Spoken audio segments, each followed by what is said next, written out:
Our next guest at the Winter Games is Dan Bond. He's a VP Marketing at RevLifter. Dan, if you can hear me, please click the join. There you are. Hello, Pat. Dan. How are you? I'm kicking ass, man. Oh, good. Well, how was your last year? How was marketing for you last year? Well, I'm going to get to this in one of my bets, but tough. Let's say tough. Tough. Yeah, Okay. it's a tough economy in the UK at the moment, so we'll get into that. I think a lot of people can empathize with that, and they had a rough year, and so I guess maybe your points on how you're planning to tackle it this year are even more relevant for these people. So without further ado, I'll get out of your way, and I'll check back in with you in about 10 minutes or so. Thank you very much. Cheers, Pep. So hello, yes, I'm Dan. I work for a company called RevLifter. So RevLifter is e-commerce tech. Our platform basically deploys offers, promotions, and discounts on retailers' websites using intelligence. And when I say intelligence, that's both human and machine-driven intelligence. So the idea being we can optimize the e-commerce funnel and drive more conversions without damaging brands and profits, which are big concerns for retailers. So without further ado, here are my 3 big bets for 2024. So bet number 1, to be bold. So the biggest challenge for commercial teams, that's sales and marketing together, in my opinion, is just getting attention in the first place and getting noticed. Most of the businesses I've joined and worked for, when I join, I ask what the key problem is they think they're currently going through, and you get a bunch of quite specific channel-based problems. But for me, it always comes back to cutting through, basically. So many problems just come back to that fact that you're just not getting enough attention, and that's really, really hard. It's that first barrier you've got to overcome. And the reality is that even your customers don't think about you very much. They have a lot going on in their lives. If you're like us, RevLifter, you are one supplier in one niche area where they work. So the biggest hurdle, the first and biggest hurdle, is to get some attention. And the best way to do that is to be bold and take some risks with your brand and messaging. So now, handily, RevLifter, we already have a fairly strong visual identity. We're very lucky we have an illustrator in the business who creates some really nice, unique visual assets for us. And we're making sure we exploit these as much as possible.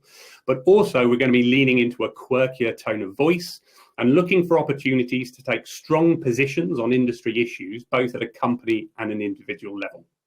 How do we measure this? So on my CMO dashboard, I look at things like share of search and share of earned media as proxies for proper share of voice analysis. Obviously, as a small company, don't have a lot of budget, I can't afford to do big share of voice studies, but share of search and share of earned media are useful proxies for that.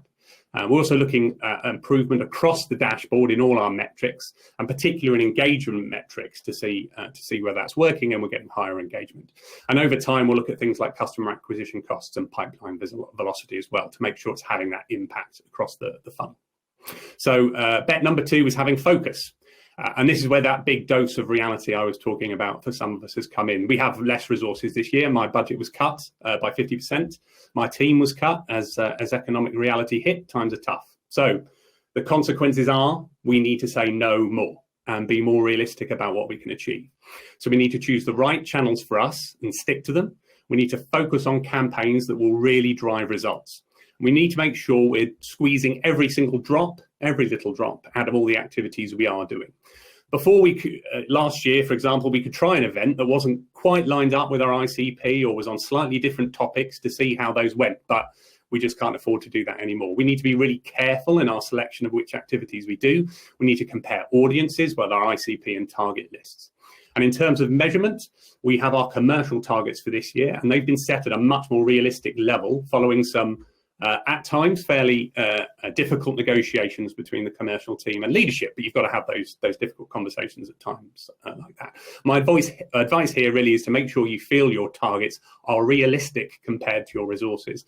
I did once work for a startup where I was the only marketer. My budget was about £40,000 for the year. It's about $60,000, which is not very much at all. But I had no problem with that as long as the goals were aligned to be realistic with what we could achieve.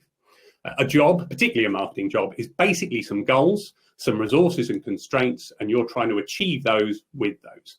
I'm lucky at RevLifter to work with a commercial lead who understands how marketing fits with sales and CS and understands how approaches need to change to respond to the market. This is the third time I've worked with him. Unsurprisingly, I like working with him because he gets it. At RevLifter, we now have a smaller commercial team. We're working much more closely together to achieve our targets, and it's going well so far. We've produced content and campaigns in response to feedback from the sales team and things they're hearing in the market, and we've been able to feed messaging and content to them to use based on what we're hearing from the market as well when we go to events and things like that. So we're taking it and we're running with it. The third bet is to work with partners. So winning, despite what some widely publicized success stories might have you believe, is a team sport. And with limited resources, we need to find ways to increase our reach and reduce our risk of missing our targets. And we've identified partners as a key way of doing that. We're developing our offerings for both agency and tech partners. And as we go to market, we're specifically targeting partners who already have community offerings of their own, such as doing their own events and webinars that we can tap into. We've already had success with tech providers showing interest and suggesting potential customers that we could work with on a trial basis or on as a proof of concept, which is really positive. For us, working with partners increases our reach, our chances of success, and shares the risk. We set specific targets around growing the partner channel, and we'll be looking at the effect and those partner-sourced opportunities have on customer acquisition costs and pipeline velocity. And those are my 3 bets. Pretty simple. Be bold, stay focused, and work with partners. Thank you very much. I have a bunch of follow-up questions. So, sure. Don't be boring, and B2B is boring. Very classic things people say. So, what's an example of bold? What's something bold that you guys are doing, for instance? Yeah, so there's a couple of main ways it's kind of manifested itself so far. So the first thing we did was review our tone of voice. We pulled in some external support with that, and we had a look at our tone of voice, and we rewrote that, and we came up with some examples of how we wanted to make it more bold. And we've tried to apply that across. So we've been rolling that out slowly across our website and our email messaging and things like that. And we're kind of sort of testing it out to see what the feedback is, to see kind of what the instant feedback and the instant responses are. But the best way to try it is just to try a bunch of different things, adding a bit of irreverence in there, a bit of humor, that kind of thing, and seeing what the market response is to it. Okay, got it. So it's mainly about the creative and the messaging. Yeah, exactly. And aligning as I say, we already have quite a strong visual identity, but I think our tone of voice and our messaging wasn't quite aligned with that. So it's trying to make sure those two things pair together a bit more accurately. You talked about focus and realistic goals. 2 participants here are asking, well, how do you determine what a realistic goal is, and how do you negotiate that with management? Yeah, so essentially we look at what we managed to achieve with the resources we had last year in terms of budget and the resource we had. We look at, okay, so if this is our budget, what our budget's going to be this year.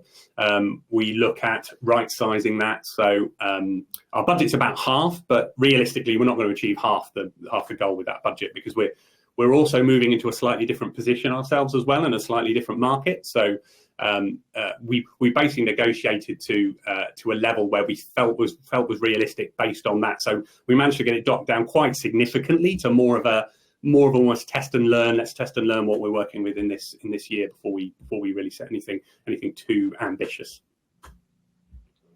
So you're saying, so the budget is half, and you're expecting to do then less than half or more than half?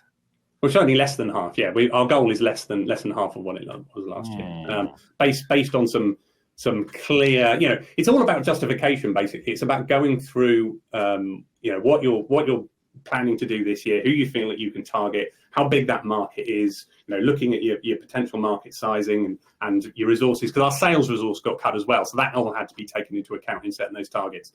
But yeah, the best thing to do is just get into the numbers and look at what looks realistic based on the resources you've got. Got it. Also, tell me a little more details about those partnerships. So, is it like joint webinars? Like, what else are you specifically doing? What are some examples? Yeah, so the partners we've talked to so far, we were just having a conversation with a tech partner today. So it's looking at their customers and our customers and their prospects and our prospects, and seeing what the kind of overlap is in terms of, is there a good fit there in terms of, does it make sense to work with them? Do our technologies complement each other? So the company we were talking to today was an e-commerce analytics platform, and we can work quite well with them in terms of them analysing performance and then us providing an intervention on top of that performance to improve the results. And then, yeah, we look at are there any immediate opportunities that we can start working on together? And then, yeah, are there any future partnership marketing opportunities to go after our customers and prospects together? So that's the sort of phased approach we're looking at. How many partners are you looking to do this with this year? So we've got 2 or 3 tech partners initially lined up, and we've got 2 or 3 agency partners. But we're specifically focused on the UK at the moment. So we're building a list of UK e-commerce agencies, and we'll be going after as many of those as possible really before the end of the year, determining based on what's realistic in terms of how many customers we get per partner. Mm-hmm. Awesome. Well, Dan, I really appreciate you coming on and sharing your insights here. No worries at all. Thank you. Everybody give Dan a follow on LinkedIn, and we'll see you there, Dan. Thank you very much. Cheers.